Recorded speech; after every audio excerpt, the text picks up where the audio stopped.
Okay, so the great thing about what's going on with Terry right now is when patients are compromised both from a walking standpoint and a balance standpoint, they're forced on this particular treadmill is to find where their body is in space.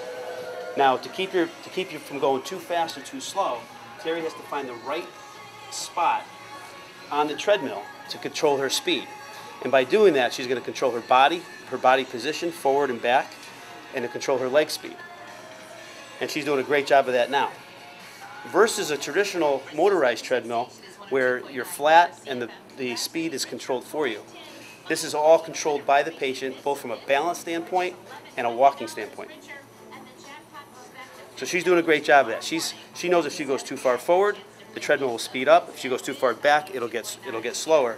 And she's going at a perfect speed. She's finding what I would call a sweet spot on this particular treadmill.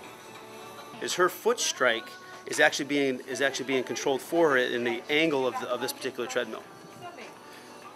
So in comparison to the flat treadmill, if the patient doesn't have any control, it forces her to have a better pelvic control here, better balance control, and also control where her center of gravity is. Now, Terry, I'm going to ask you to lift your head up a little bit, okay, and keep walking.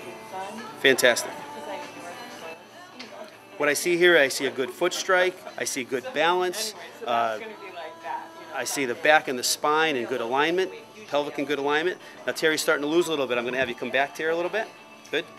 There you go. Good. So I can see this being a benefit for anyone who has balance that's compromised, weakness in the legs, difficult time with foot strike, people that have had foot drop issues, knee problems, and hip problems, and back problems.